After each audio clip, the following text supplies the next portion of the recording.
የአህያ ስጋ ምናምን የሚባል ነገር መጥቶ ነበር ካስታወሳችሁ ትሬንድ ላይ እና የአህያ ድምፅ እያወጣሁ አይነት ሰርቼ ትምህርት ቤት በጣም ማላገጫ ሆኜ ነበር። እሱን አረሰውም እስከ አስተማሪ ጽዳት ሁሉ በቃ መቀለጃ አድርጌ ነበር እና ቶሎ የሚል አመለካከት አይጠፋም። ምክንያቱም የሚናገሩሽ ነገር እንዳለ ሞራል የሚነካ ነገር።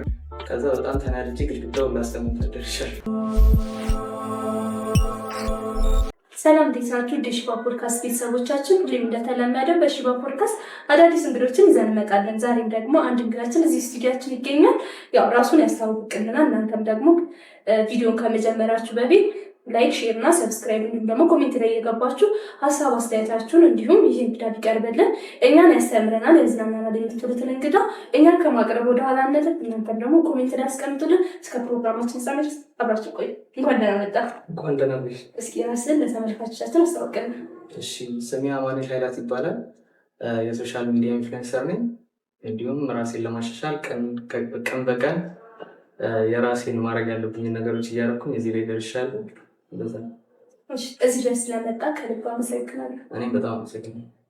እሺ፣ ከመጀመሪያው ስንጀምር አማኑኤል ማን ነው የሚለውን ነገር እስኪ ንገረን። አማኑኤል ያው እንደ ማንኛውም ሰው ያው ሶሻል ሚዲያ ላይ በተቻለኝ አቅም ራሴን ለማንቀሳቀስ ከብዙ ሰዎች ጋር ኢንጌጅመንት ለመፍጠር ብዙ ስራዎችን እየሰራሁ እገኛለሁ። እንዲሁም በኮሜዲ ስኪት ዘርፍ ብዙዎችን ለማዝናናት ብዙ ቀልዶችን እየፈጠርኩኝ ሶሻል ሚዲያ ላይ እየተንቀሳቀስኩ ነው የሚገኘው። እሺ፣ ማለት አሁን ለምሳሌ ሰውን ለማሳቅ የኮሜዲያን ስራ በጣም ከባድ ነው እና አንተ እንዴት አየርከው? እንዴት ተቀበሉክ? እውነቱን ለመናገር በጣም ከባድ ነው። ኢቨን በተለይ ቆይቻለሁ ቲክቶክ ከጀመርኩ ኦልሞስት 2 ዓመት ገደማ ይሆነኛል እና በጣም አስቸጋሪ የሆነብኝ በትምህርት ቤት ነው። ምክንያቱም ያው አንዳንዴ ትሬንዱን ተከትለሽ ስትሰሪ ምናልባት አንዳንዴ ከትሬንዱ ጋር አለመስማማት ሊኖር ይችላል። ምክንያቱም አሁን ትምህርት ቤት ላይ በጣም ከፍተኛ ግጭት ነው የሚሆንብሽ። ለምሳሌ አሁን ማስታውሰው የአህያ ስጋ የሚባል ነገር መጥቶ ነበር ካስታወሳችሁ ትሬንድ ላይ እና የአህያ ድምፅ እያወጣሁ አይነት ሰርቼ ትምህርት ቤት በጣም ማላገጫ ሆኜ ነበር። እሱን አረሰውም እስከ አስተማሪ ጽዳት ሁሉ በቃ መቀለጃ አድርጌ ነበር እና ያው እሱን ነገር ትተሽ በቃ በስራሽ ለማሳመን መሞከር ጥሩ ነው ብዬ አስባለሁ እና በሂደት ደግሞ እንደዚህ ይበልጥ በደንብ ኢንጌጅመንቶቹ እየመጡ ሲሄዱ የአውላ ነገር ይቀንስና እነሱም አጋዦችሽ ይሆናሉ እና ትንሽ ያስቸግራል። ግን በተወሰነ ደረጃ እየሄድሽ በመጣሽ ቁጥር ደግሞ እየቀለለ ይመጣል። ስንት ያክል ነበር ይሄ የመጣብኝ? አሁን 12ኛ ክፍል አካባቢ ያስገ ዘመን ምን ይመስል ነበር? ግን ማለት አንተ የሆነ ጭልቶ የሚል አመለካከት አንተ ጋር አልመጣም ነበር? ጭልቶ የሚል አመለካከት አይጠፋም። ምክንያቱም የሚናገሩሽ ነገር እንዳለ ሞራል የሚነካ ነገር ደግሞ ይሰብራል።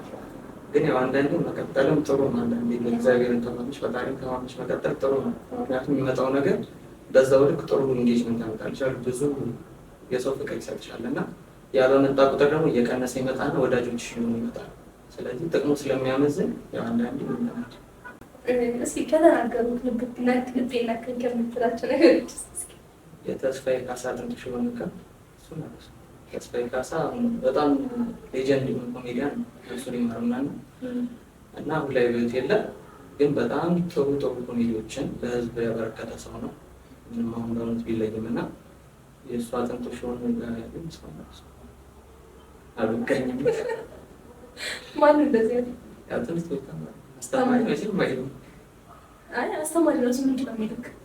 አስተማሪ ይሽና ይስቅብሻል። ሲስቅ ደግሞ ተማሪዎቹ ካዩ ያው መጀመሪያ ማለት ይሄ ነገር እኮ አልኩኝ ላንተ እሷ በረታሽ በነገራችን ላይ አሁን ውስጥ እንድትገባው ምናምን ነገር ያደርግሃል። አሁን አንተ ያንን ኮንተንት ስትሰራ ትምህርት ቤት ውስጥ ሚዲያ የሚባለው ክበብ አለ ነው። እዛ ውስጥ የመሳተፍ ነበር በኮሜዲ ምናምን ሳይሆን በኮሜዲ እኮ ከባድ ነው። አይስቅልሽም። የዘመኑ ሰው በጣም ከባድ ነው። ኢቨን በቃ አሉ የተባሉ ኮሜዲያን ነው ሳክሴትራል ነው የሚባለው አልካሎች እና ኢቨን እነሱ በሚቀልሉት ቀልድ እንኳን እዛ ላይ የተቀመጠው ኦዲየንስ እንጂ እንዲህ ሶሻል ሚዲያ ላይ ቢለቀቅ ጭራሽ ያለቅሳል እና ከባድ ነው። እንደዚህ በሚኒ ሚዲያ ምናምን በሌላ ነገር ወይ በድራማ ሞክረት ነበረ ትምህርት ቤት ውስጥ ክፍል ውስጥ እንደዛ እየተናገሩኝ መረጃ ይወጣል። እሺ ሀሳቡ እንዴት ነበር የመጣልህ? እንደዚህ አይነት ሰዎች ለመስራት ሀሳቡ መጀመሪያ ላይ ቲክቶክ የጀመርኩት 4 ዓመት ምናምን ነው። ግን መጀመሪያ ላይ ሌላ አካውንት ነበረኝ እና አጋጣሚ ዝም ብዬ ነበር የምቀላቀልበት እና አንዴ ዘፍንበታለሁ፣ አንዴ ገርምበታለሁ ምናምን በዛ ይመስለኛል ባና አረገኝ እና በጣም ከፍቶ የነበረ ወደ 4000 ምናምን ፎሎወር ነበር ይዛል። 4000 ደግሞ በጣም ትልቅ ነው አሁንም ትልቅ ነው አላሳንሰውም። እና ባና አረገኝ በማላውቀው አጋጣሚ እና ከዛ በጣም ተናድጄ ግድግዳውን ላስቀምጥ ደርሻለሁ። በጣም ያናደለው አይ በጭንቅላት ይበጀል ማዘር ጀመር ከሰዋል አገናዘብ ጀመር ነው ብቻ ያኔ ባን ስደረግ ትንሽ በጣም ተናድጄ ስለነበረ በቃ ይሁን አላስፈላጊ እርምጃ ግድግዳ መምታት ምናምን አሁን ሳስበው ያስቀኛል ምንም የሚሆን ከዛ በኋላ ላይ ሌላ አሁን የሚንቀሳቀስ አይመስለኝም ልጁ ሰናይ ምናምን ባለች ቢቦቶ የሚመስልሽ ነበር እና እሱን ልጅ አናገርኩት። ይኸው ብዙ ፌመስ ሰዎችን ለማናገር ሞክሬያለሁ እንዲያግዙኝ። እኔ የፈለኩት የዛን ሰዓት ባን የተደረገው እንዴት ማስመለስ እንደምችል እንዲነግሩኝ፣ ምክንያቱም ያው ስለለፈውበት ከዜሮ መጀመር አልችልም። እሱ በዛ ሰዓት ያለኝ ከዜሮ ጀመር ነው እንድታስመልስልኝ እኮ ነው ስለው ከዜሮ ጀመር ምን ይሆናል? ምን እኮ ይፈጠር ነገር የለም በቃ እንደማንኛውም ሰው ነው የምትሆነው ምናምን እንደዚህ አስተካከል የሆነ ኮንተንት ታስብ አለ። ከዛ ምን ነው ቀልድ ምናምን መፈጠር ስለሚችል የዛን ሰዓት አንዳንዴ ቴሌግራም ግባት ሆነ ቴሌግራም ላይ ቀልዶች ይለቀቃሉ። ከዛ እንወስድና ምናምን እንሰራለን። ከዛ የወሰድኩኝ ወር ባልሞላ ጊዜ ውስጥ መጣ ያ ፎሎወር 4000 ነው ማለት በ2 ዓመት ነበር ያቺ 4000 አመጣት። ወር ምናምን ባልሞላ ጊዜ ሲመጣ ደነገጥኩ። ላይ ካለበጎ ነበርና ከዛ እንግዲህ ሰው እንግዲህ ሲመጣ በዛው ቀጠልኩበት። መጀመሪያ 4000 ፎሎወርስ የነበረበት አካውንት ላይ ምን አይነት ኮንተንት ነበር የምትሰራው? ያልቀላቀልኩበት ነገር የለም። አንዳንዴ እገጥማለሁ ግጥም ይችላል እገጥማለሁ ስልሽ ዝም ብዬ የሆነ ጽፈና እንጃ ጭንቅላቴ ላይ ያለ እንጂ ከነፈጠሩ ይላል የሆነች ግጥም ጽፋለሁ። በሆነ ቻሌንጅ ምናምን ነበር አንዳንዴ ይዘጋጃሉ ቻሌንጆች ማለት ነውና በሱ ሳተፍ ነበር። አንዳንዴ የሆነ መዝሙር ነገር ይላለው ክክል ነው ማለት ነው። እንደዛ ነበር። ግን ከፍተኛ እይታ የመጀመሪያ ቲክቶክ ላይ ስትፖስት ምን ያህል እይታ ነበር የታየው? የመጀመሪያ ከፍተኛ 3000 ምናምን 3000 አካባቢ። እንዴት ነበር? ደንግጫለሁ ማለት ያው አጠብቂው በጣም ብዙ ነው እኔ የዛን ሰዓት ምክንያቱም እንደመጀመሪያ አጠብቂው። ከዛ በኋላ ደግሞ እየወረደ ሲመጣ አንዴ ከፍ ብሎ ካየሽው ደግሞ ሲወርድ እንድትናደጃለሽ አጠብቂው። እኔ ደግሞ እሱን ነገር ስለምጠላ የሆነ ለማሻሻል ሞክራለሁ። በቃ እርግጠኛ ነኝ ቫይራል ወጣለላል እና ግን አሁን ተቆስቀው ወደ ፊልም ለመግባት ሀሳብ የለክም? በፊት ነበር ሀሳብ ታሪክ ያን ያህል እንትን አይደለም። በፊልሞች ካየሻቸው እንደዚህ ሲኒማ ላይ የመሰረቅ ዕድሉን ከፍተኛ ነው። በቃ ያን ያህል ጥሩ ነገሩ እየታየኝ አይደለም። በፊት በጣም ነበር እንትን የቤት ሲኒማ ያመልጠኝም ነበር እና ካስት ምናምን ሞክር ነበር ግን አይሳካም። በጣም ብዙ እንትን ኦዲሽን ስለሚሆን ወሳጅ ከባድ ነው። አሁን ላይ የራሴ ለእንግዲህ በዚህ ለመባል መሰራት ማለት አሁን ብዙ ወጣቶች የፊልም ኢንዱስትሪውን ለማንሳት ነው የምንሰራው። እኛ የፕሮዳክሽኑ እንደዛ ነው በወጣቶች የተመሰረተ ነው። የፊልም ኢንዱስትሪውን ከፍ ለማድረግ ነው እና አንተ ያን ሀሳብ እንዴት አመጣልህ? ወዲያው እንዴት ተስፋ ቆረጥክ? ሀሳብ አለማምጣት ሳይሆን ያው ቻንስ ከመጣ አጥኝ ግን ያው በጣም ተሞክሪና ሰዎች አንዳንዴ ደግሞ ታቆሚያለሽ። እኔ አሁን ከአንዴም 2 ካስት ሞክሬያለሁ። ግን ከዛ ሁሉ ሰው አንደኛ በጣም ቴንሽን አለው እዛ ጋር የምታየው ሰው ብዛት ምናምን በጣም ኮንፊደንስሽን አዳብረሽ ካለሽ እዛ ጋር 600 ምናምን ሰው ኦዲሽን ለመውሰድ መጥቶ ሊማኝ ይችላል። ከዛ ስገባ ደነባበራለሁ አይሆንም። ሁለቱንም እንደዛ ነው። ከዛ በኋላ ያለን ድርጊት ከዛ ነው በቲክቶክ ምናምን ለማሳየት ሞክራለሁ። ምናልባት በዛ ከመጣ አሁን ቲክቶክ አጀማመሪው በብዛት በዛ ነው። በአክቲንግ ጀምረን በቃ ምናልባት በዛ ካስት ቢመጣ ምናልባት ማሰራት ቢፈልግ ምናምን በዛ ሞከርኩ። እስካሁን አልመጣም። ፕሮሞሽን ከስንት ይመጣሉ። በወረፋ የሚያሰሩ ብዙ አሉ። ወደ ልጅነት ልመልስክና ደግሞ እስኪ አማን በልጅነቱ ምን አይነት ልጅ ነበረ? ልጅነቱስ ምን ይመስል ነበር የሚለው ደግሞ ብቻ እናቴ እንደነገረች ከሆነ በጣም ጨዋ የሚያገኛል ብዬ አስባለሁ። በጣም ጨዋ ነን ያለችኝ የሆነ ቲቪ ከፍቼለት ከሄደ እዛው ሶፋ ላይ ከተቀምጠው ሶፋ ላይ ተቀምጦ ነው የማገኘው። እንዲህ ዳዴ ምናምን ብሎ ወርቆ ምናምን ላገኘኝ የምትለው ለሰው ስታወራ እና ያን ያህል አስቸጋሪ ልጅ አይደለሁም። ረብሽም አላውቅም ለማለት ይከብደኛል። ብቻ እንደዚህ አይነት ልጅ ነበርኩኝ። የተወለድኩት ሞጆ ነው እና የተወሰነ ደብረ ሲና የሚባል ሀገር አለ፣ እዛ ነበር ያለሁት። ከዛ ወደዚህ አንደኛ ክፍል እስከ ኬጆችን ያሉትን ነገሮች ጨርሼ አንደኛ ክፍል እዚህ መጥቶ ደግሜ ማለት አንደኛ ክፍል እዚህ መጥቼ ደግሜኩና ድጋሜ እዚህ መጣሁ። ያው ሊከብድ ይችላል ቶሎ መግባባት ስለሚከብድ ከዛ አንደኛ ክፍል እዚህ መጣሁ። ከዛ ሱፐር ሴቨር ትምህርት ቤት ነበረ አንደኛ ክፍል እዛ ተማርኩኝ። ያው አንዳንዴ ግጭት ምናምን ይኖራል እና በሰፈር መቀየር ወደ ኢትዮ ፓረንት እዛው ቅርብ ለቅርብ ነው ግን ኢትዮ ፓረንት ገባሁ። አብረኝ ያደገች ልጅ አለች የአክስቴ ልጅ ናት። እንደዚህ ነው ማለት እና እንድትባላለች ስሟ ከእሷ ጋር አንድ ላይ ለመማር ብዬ ኢትዮ ፓረንት ገባሁ። ትንሽ እዛ አለመግባባት ስለነበረ ሶስተኛ ክፍል ላይ ሳፋሪ አካባቢ ይባላል ሴምሲ አካባቢ ፖሊስ ባለዛ ሃይስኩል ብቻ እዛ ከ3ኛ ክፍል ጀምሮ እስከ 12ኛ ክፍል እዛ ነው የቀጠልኩት። ሳፋሪ ነው የተማርኩት። ወይ ማለት በግጭት ምክንያት ስትል ከማን ጋር ነው ግጭት ስልሽ ያው እኔ በባህሪ ደግሞ አንዳንዴ ለጸብ ከጋበዙኝ እሺ ብዬ ነው የምገባው። ማለት የሆነ ጸብ ችዬ ምናምን ሳይሆን ደህና እኮ ይመቱኛል። እውነቱን ለመናገር አቅሙ እኮ የለም እኔ ጋር ግን ምላሴን በዛው ልክ ስለሚያስቸግር ይመቱኛል እና በዛ ችግር ከዛ ወጣሁ። ከዛ ወደ ኢትዮ ፓረንት ገባሁ። ሲስተር ከኔ ጋር ይማራል ነበር አብረን ከሷ ጋር ገባን ኢትዮ ፓረንት። ከዛ በኋላ ላይ ደግሞ ሰፈር ስንቀይር ወደ ጎሮ ነበር ሰፈራችን። ወደዛ ስንመጣ ሳፋሪ ነበር። ግን ከዛ በፊት ሳፋሪ ከመግባቴ በፊት ያንግሩት ነበር ትምህርት ነበር እዛና እዛ ልታስገባኝ ብላ ሲስተር አልገባም ማለት ነው። ለምን በጣም ያስፈራል እንግሊዝኛ። እኔ ደግሞ እንግሊዝኛ ሲሰማ ይነስረኛል ይዘህ እና በጣም ስለምቸገር ምናምን ገና እንደመጣሁ እንግሊዝኛ ነው የምታወራው እንዴ አልፈልግም ምናምን ጎትቻ እንደምትወጣ ሲስተር እና ሳፋሪ በግድ ፈልገን ታቶብን ይዛል። ከዛ ያንግሩት ያገባኝ ሳፋሪ ገባ አሁን ይነስርካል አልፋልኩ እንደሰሩ። እሺ አሁን አንተ በትምህርት ምን አይነት ተማሪ ነበር? በትምህርት የሚባሉት ነው ጎበዝ ከሚባሉት ምናምን ሳይሆን በተማሪ እያለህ ምን አይነት ተማሪ ነበር? ጎበዝ ከሚባሉት ያው ተደባዳቢ ስለሆንክ መጨረሻ ተደብዳቢ ደግሞ ክፍል ቤት ነው የምትቀመጠው? ፊት ለፊት ነው የምትቀመጠው። በጣም አሽቀምጣለሁ ከአስተማሪ ጋር ምናምን በጣም ጥሩ ቅርርብ አለ እዚህ ዙሪያ።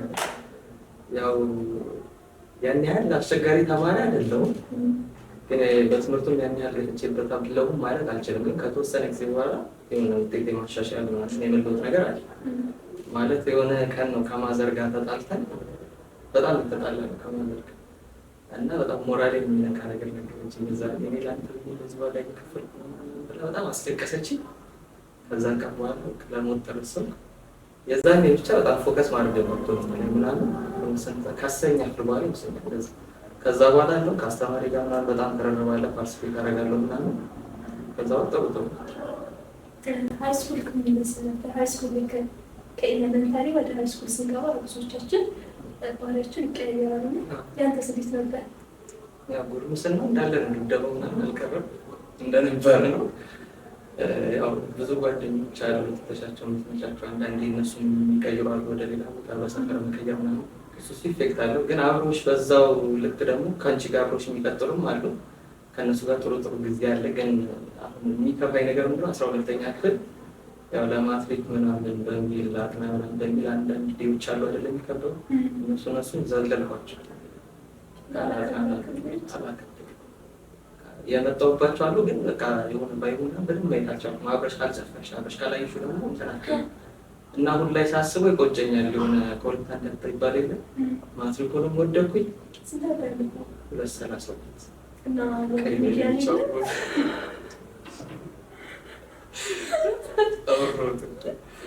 ሬሚዲያል ነበር። ሬሚዲያል የመቀጠል ሀሳብ አለ ወይስ ጨርሶ ሲሪሰርች ይላሉ።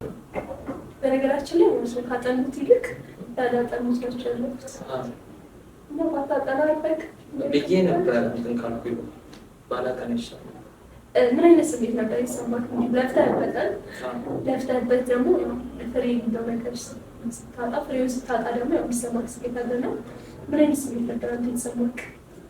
አንዳንዴ እንትን አትይም። ምን ያሁን ለምሳሌ በቃ ምን የሚባል ሜንታሊቲ ያለ አሁን እዛም ስንማርም ብዙ ልጆችም ጋር ያለ ሜንታሊቲ ምንድን ነው? ኧረ እኔ መፍትሄ አላጣም፣ እኔ ወይ ሌላ ስራ እሰራለሁ ምናምን በብዙ ነገር መለወጥ እችላለሁ ያለች እና የሆነ ሰዓት ደግሞ ቤተሰብ ጭንቅላሽ ላይ ይመጣልሽ እና ትቸገሪያለሽ። የአብዛኞቻችን ችግር ቤተሰብ ነው። ይህን ኮሮጆም የሚያልፈው ቤተሰብ ነው ጭንቅላቱ ላይ ያለው እንጂ ገብቶ ለመማር አይደለም። እውነቱን ለመናገር ቤተሰብ እዛ ጋር ምን ያስባል፣ እዛ ጋር የሆነ ወላጅ ልጅ ያለፈ ሲለው ውስጡ ምን ይሰማዋል የሚለውን ነገር በጣም ስለሚሰጋ ቢኮርጅም እኔ እንትን አልለው ያን ያህል የሚያናድድ ነገር አይደለም። ግን ኮርጆ አልፎ ደግሞ ከተናገረ ውስጥ ይነካል። እኔ በራሴ ለትቼ እንደዚህ ሳይንስ ምናምን አይደለም እና ያው የቤተሰብ እንትን ነው የሚያስጨንቅሽ እና እኔ በዛ ሰዓት ያሰብኩት እናቴ ነው። በጣም ሞክሬያለሁ እሱን ለመናገር ለፊት እንትን እያለ በቃ ብዙ ዋጋ ከፍለናል። ግን ውጤቱ ሳይመጣ ሲቀር ደግሞ በጣም ይከፋል። እውነቱን ለመናገር ወላጅ ደግሞ ከአንቺ በጣም የሚጠብቀው ነገር አለ። ያ ደግሞ ሳይመጣ ሲቀር በጣም ከባድ ነው እና በጣም ያሰብኩት የዛን ሰዓት የእናቴ እንትን ነው። ግን አሁን ሪሚዲያል ሲመጣ ደግሞ አካባቢ ያለች ከዚህ በኋላ ያለውን ነገር ደግሞ በፕሮሰስ የተፈተነው ኢትዮ ቻይና ይባላል። እዛው አድራችሁ ሳምንቱን ማድረግ ምን ይመስል ነበር? ጥሩ ነበረ። ያው እኔ ተርፌያለሁ ከዱላው ከምኑ ትንሽ ነበረ። ፌደራል የመንግስት ተማሪዎችም አሉ። እነሱም እንትን አለ ብቻ በጣም የተመቻቸው የሴቶች ዶርም ነው። እነሱ እዛ ጋር ምን አለ ፊራሽ አንጥፈው ምናምን የውጭውን ባይ ማየት ይችላሉ። እኛ ውጭ የሆነ ችግኝ ያለ እሱ ጋር ቁጭ ብለን ብር ይመጣን እዛ ጋር ያለውን ላይ ወጥተን ካልሆነ አለ። በዛ ላይ ደግሞ የሽንት ቤት ነገር ይቆራል። ምን ይመስል እስኪ ማለት አጠቃላይ ቻሌንጆቹ ቻሌንጆቹ ያው አንዳንድ አትግባቢም እዛ ካሉት ልጆች ጋር ስልሽ አሁን ላይ የምነው ባረኩት የምለው ነገር አለዛ ማለት መበጥበጥ ምናምን ይወጡ ምናምን ክፍት ያደርጉታል። በሩን ከፍተው ምናምን ይወጡና ምናምን ብሎ ይገባሉ። ከዛ በኋላ ይመጡና ማንም የጮኸ ምናምን ሲባል ጸጥ እኔ የምጠቆራለሁ በዛ ከዛ አረፉ ምናምን ብዬ እጣላለሁ። ከዛ በዛ ምክንያት ተጣልቻለሁ ግን ከነበርኩበት ድሮ። ከዛ ሌላ ገባሁኝ ከሌሎች ልጆች ጋር ከእነሱ ጋር የጨረሱ ከመጀመሪያዎቹ ጋር ይባጣሉ። ዶርም የተመደባችሁት በራሳችሁ ፍላጎት በራሳችን ፍላጎት ቁልፍ ቀድመሽ ከተቀበልሽ ተመካክረሽ 5 ወይ 6 ልጆች ተቀበልሽ። ከዛ በኋላ እንዳትሽ እናንተ ዘግይታችሁ ነበር የተቀበላችሁት? አይ ዘግይቶ መቀበል ሳይሆን እንደገባ ተቀበልን። ዶርም ያዘን ከዛው ምትናል ግን የሆነ ልጅ አለ መንፈስ ሲኖርበት አይኖርበት አላውቅም። ብቻ ግን በቃ የመጮህ ሱስ ይመስለኛል አላውቅም። ለሊት ተነስቶ ሎከሩን ደብድቦ አተኛል። እኛ እስካሁን አልረሳውም እና ለሊት ተነስቶ እኔ እንዴት እንዳየሁት እራሱ ትዝ አይለኝም። ሎከሩን ደብድቦ ተኛ ነው እሱ ነበር። ስንተኛ ወቅት ላይ ነበር ተደራራቢ ያለ እሳችን ስተኛ ችግር አለው ችግር አለው። እሱ ደግሞ ከላይ የወረደ ከላይ ወርዶ ዶክተሩን ደብድቦ ምናምን ተመልሶ ተኛ። እሱ አልረሳውም እና ከዛ ቁጣ በኋላ ፊራሽ መሬት ላይ ነው እንትን አድርጌ የተኛው። እዛን ፊራሽ የወሰድኩና ካጠገቤ የነበረ ዶርም አለ እዛ ገብቼ እሱ ሰላማዊ ሰው ምናምን ስለሆነ አይረብሽም። እነዛ ሁሉም በጥባጮ ነው በቃ የሆነ አንዱ ከበጠበጣ አንዱን እንትን ይረብሻል። እኔ ደግሞ በጣም ጨዋጫዋ ሲያደርገኝ ተጉ ምናምን ጸብ ውስጥ ገባሁ። ከዛ አባረሩኝ። ግን ምን በጮክ አልኩኝ አሁን ላይ ወይ ጥሩ ነው መሰለኝ። ግን ደግሞ ከተመታሽ አተርፍም አካባቢዎች ምናምን አተርፍም። የሆነ ልጅ አለች በጥፊ ብሎ አጋጭቶታልኛል። አላጣለች ኮርጅ ነበር ሄዶ ምግባቸው እንዴት ይመስል ነበር? የምግብ ብዙ ሰው ምግብ ሲመጡ እሱን ነገር እኔ እንትን አላልኩም።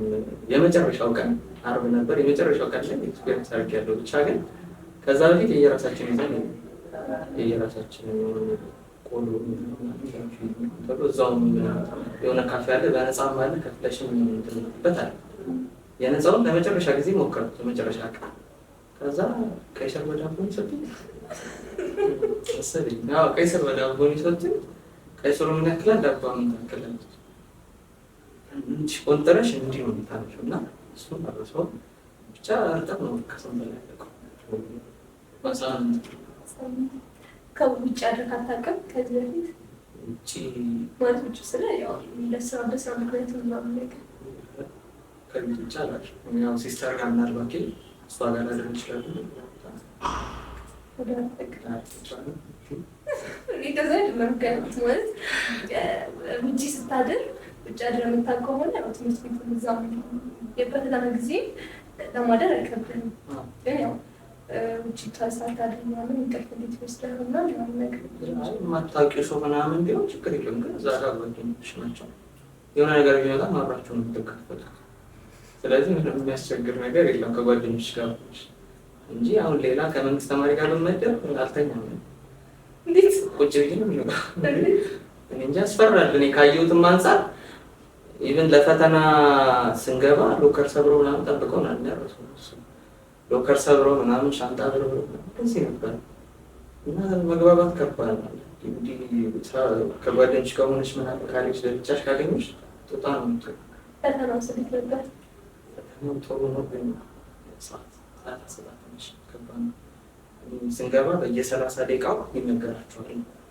ከዛ 20 ደቂቃ ቀረ ይሆናል። ይረጋ ብዬ ነው የምሰራው። ደግሞ ገና ስንት ጥያቄ ይቀራል አይደለም? 30 ሙሉ እንኳን ጀምሮ ደግሞ ትጨናነቂያለሽ። ደግሞ ባይሆንስ ቢሆንስ ትያለሽ። በዛ ላይ የመጨረሻ ነው የሚመስልሽ። እዛ ጋር ብዙ ሰው እንደዛ ብሎ ነው የሚረዳው እና ትንሽ አስቸጋሪ የሚሰራው ጥሩ ነው። ኩረጃ ነበር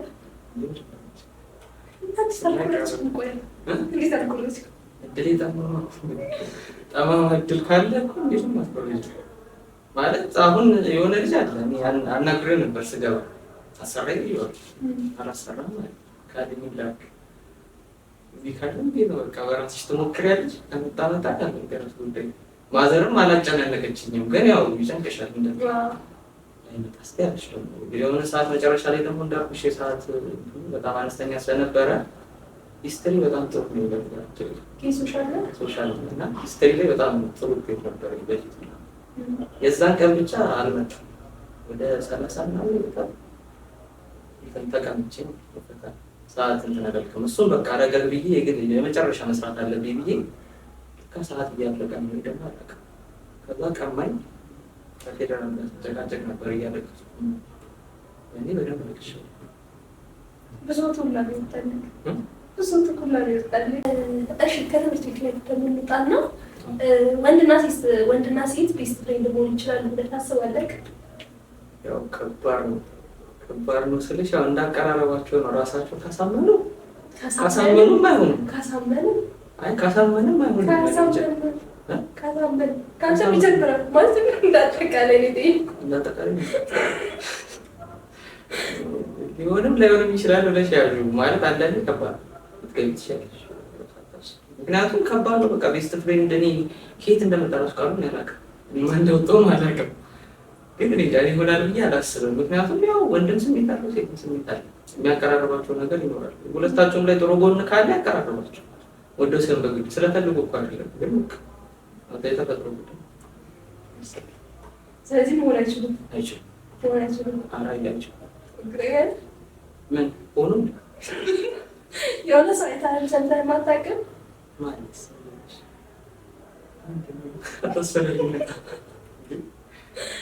እሺ። አሁን ደግሞ ሪሌሽንሺፕ ነገር የለም ቀስ በቀስ ነው የመጣው እና እኔ አሁን የገንዘብ ምናምን አይደለም። ከመጣ እግዚአብሔር ይመስገን መጣ ብለሽ ትቀበያለሽ፣ ካልመጣም አልመጣም ምንም ልታደርጊያለሽ። ግን የቻልሽውን ትሞክሪያለሽ። ግን አሁን ወደ ፊልሙ ቻንሱ ቢገኝ እግዚአብሔር ቢረዳኝ ልሞክር አልታል ካልመጣ ብቻ ግን በቻልኩት ሀገር ራሴን ለማሻሻል ከራሴ አልፎ ቤተሰቤን ብዙ ነገር ማስተካከል እፈልጋለሁ። ፍላጎት ብቻ አይደለም፣ ተግባርም ይፈልጋል። እንቅልፍሽ ተነስተሽ ካልሰራሽ ፈጣሪ የሚያቆምችም ይባላል።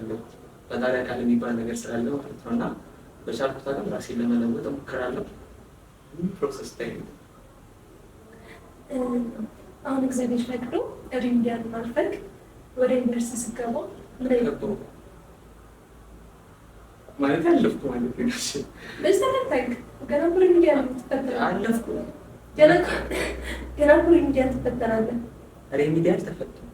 ኦኬ ዘንድሮ ተፈታኝ ነበር ወይስ? ሪሚዲያል ዘንድሮ ተፈታኝ ነበር። ኦኬ ነው እንዴ? ዘንድሮ ስንታይ ተፈታኝ መስለኝ ነው። አራዳም ሲበረስ እሺ ኦኬ ሪሚዲያል አልፈሃል እና ወደ ዩኒቨርሲቲ ስገባ ምን ዲፓርትመንት ለመማር ያሰብከው? ያው እኔ ለመማር ሀሳቤ ሶሺዮሎጂ ብማር ደስ ይለኛል። ያው ወረቀቱን ትይዙ መልካም ነው። ምክንያቱም አሁን ላይ ስራ አገኝበታለሁ ብለሽ ዩኒቨርሲቲ መግባት ዘበት ነው። ግን ያው ዝም ብለሽ ብትይዙ መልካም ነው። ወረቀቱን ላይ የሚሰጥሽን ነገር ለወላጅም ጥሩ ነገር ነው። እዛ ጋር ጋውን ለብሶ መሄድ ምናምን ያው ተመርቀሽበት ማለት ነው። ተመርቀሽ ከዛው ዩኒቨርሲቲ ተመርቀሽ ስትቀበይ ጋር ኢፌክት አለ እና ተከራይተሽ ስትነሽ ፎቶ ደግሞ ልዩነት አለ። ስለዚህ አይደል? ስለዚህ